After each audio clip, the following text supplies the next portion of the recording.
Halo teman-teman, sekarang kita akan belajar bahasa Indonesia kelas 2 tentang cerita fabel. Pasti kalian sering atau pernah mendengar cerita fabel, dongeng-dongeng tentang hewan. Nah, di sini kita akan belajar cerita fabel itu apa dan ciri-cirinya bagaimana. Kita perhatikan ya. Apa itu cerita fabel? Fabel adalah sebutan untuk sebuah cerita atau dongeng yang tokohnya hewan. Isi cerita dalam fabel merupakan khayalan atau fiksi. Jadi, cerita fabel itu tokoh utamanya yaitu hewan yang diumpamakan memiliki sifat-sifat seperti manusia. Isi cerita fabel itu tidak benar-benar terjadi ya, jadi sifatnya imajinasi, khayalan atau fiksi. Di bawah ini ada contoh judul cerita fabel. Keong juara lari, berarti itu tokoh utamanya seekor keong. Kemudian Dika si landak duri, tokoh utamanya landak, hewan landak. Kemudian ada kumpulan dongeng si kancil. Berarti di situ tokoh utamanya yaitu seekor kancil. Ciri-ciri fabel kita perhatikan, yaitu tokohnya selalu hewan. Ciri-ciri fabel itu tokoh yang dibicarakan selalu hewan. Tokoh hewan memiliki watak seperti manusia. Watak itu sifat ya. Nah, jadi tokoh hewan di situ diumpamakan memiliki sifat seperti manusia dan bisa bicara seperti manusia. Terdapat alur atau jalan cerita.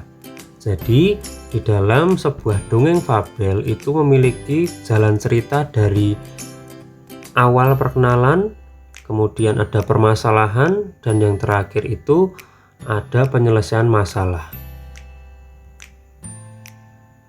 Isi cerita mengandung amanat. Nah, amanat itu pesan baik ya.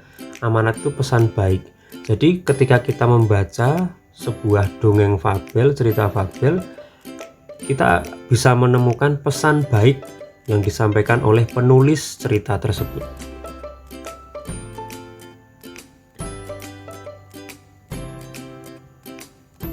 Unsur intrinsik fabel. Apa itu unsur intrinsik fabel? Yaitu bagian-bagian yang menyusun sebuah cerita fabel. Nah, nanti supaya cerita fabel itu dapat diketahui jalan ceritanya, dapat diketahui isi ceritanya, terdapat bagian-bagian penyusun sebuah cerita fabel, yaitu tokoh berupa nama atau jenis hewan, watak atau sifat setiap tokohnya, peristiwa penting dalam cerita, pesan atau amanat baik. Nah, itu tadi beberapa sudah dijelaskan di depan. Nah, di sini ada peristiwa penting dalam cerita. Nah, peristiwa penting ini sangat mempengaruhi ada tokoh, ada watak, dan amanat. Nanti kita perhatikan di sini ada contoh cerita.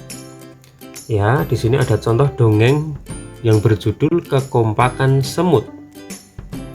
Tuh, ada semut, ada gerombolan semut di bawah. Di taman ada barisan semut yang kompak mengumpulkan makanan. Pemimpin semut memberikan aba-aba agar setiap semut saling bekerja sama. Ada seekor belalang yang ingin mengganggu barisan semut itu. Dia menaruh ranting kayu di tengah barisan semut. Belalang tidak suka dengan kekompakan para semut. Ada semut yang tersesat. Pemimpin semut memutuskan untuk mencari anggotanya yang tersesat. Akhirnya, rencana belalang gagal untuk memisahkan barisan semut. Semut yang tersesat bisa kembali ke barisan. Itu tadi sudah dibacakan dongeng hewan, dongeng fabel berjudul Kekompakan Semut. Kita akan coba tentukan tokoh, kemudian watak, peristiwa penting dan amanat baik atau pesan baik dalam dongeng Kekompakan Semut ini. Unsur intrinsik dalam fabel Kekompakan Semut. Yang pertama, ada tokoh atau yang memerankan. Dalam fabel berjudul Kekompakan Semut, tokohnya adalah semut dan belalang. Bagaimana kita bisa tahu bahwa tokohnya itu semut dan belalang? Nah, ini kita perlu mencari bukti dalam kalimatnya. Bukti kalimat yang menunjukkan tokoh, yaitu suatu hari di taman ada barisan semut yang kompak mengumpulkan makanan.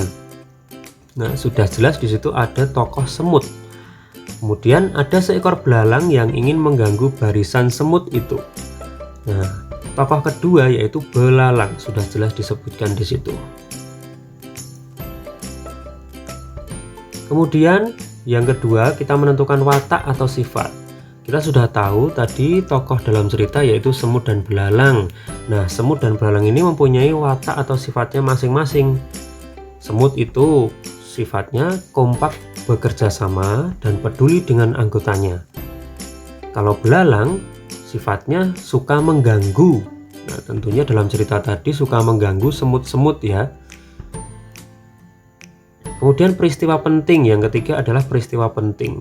Setelah membaca dongeng tadi, kita bisa menentukan peristiwa-peristiwa penting dalam dongeng tersebut. Yang pertama, di taman ada barisan semut yang kompak mengumpulkan makanan. Itu sebagai peristiwa penting untuk pengenalan alur ceritanya. Yang kedua, ada seekor belalang yang ingin mengganggu barisan semut itu. Nah, ini adalah suatu permasalahan dalam dongeng, teman-teman. Ketiga, akhirnya rencana belalang gagal untuk memisahkan barisan semut. Untuk peristiwa penting yang ketiga ini, yaitu peristiwa sebagai penyelesaian masalah dalam cerita. Yang terakhir ada amanat atau pesan. Amanat dapat ditemukan melalui watak dan peristiwa penting dalam cerita fabel. Tadi kita sudah mengetahui watak dari semut, watak dari belalang, dan kita sudah menentukan peristiwa penting dalam cerita.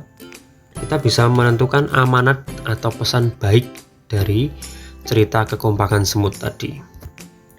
Yang pertama, kita hendaknya menjadi orang yang kompak, rajin, bisa bekerja sama, dan patuh dengan peraturan. Seperti tadi, semut itu kompak, rajin mengumpulkan makanan, bisa bekerja sama dengan semut-semut yang lain, kemudian patuh dengan peraturan. Patuh dengan peraturan tadi buktinya ketika pemimpin semut memberikan aba-aba, semut-semut yang lain mengikuti perintah itu. Pesan yang kedua, kita tidak boleh mempunyai sifat suka mengganggu urusan orang lain. Nah, tadi diceritakan dari tokoh belalang yang dia suka mengganggu barisan semut.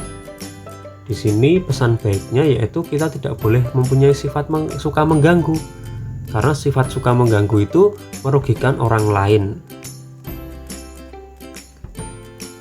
Nah, ini ada manfaat cerita fabel, teman-teman. Jadi kita membaca dongeng fabel, cerita fabel itu pasti ada manfaatnya, tidak hanya membaca saja.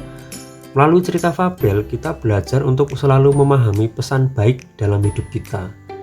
Tokoh-tokoh dalam cerita memiliki sifat yang harus ditiru dan harus dihindari.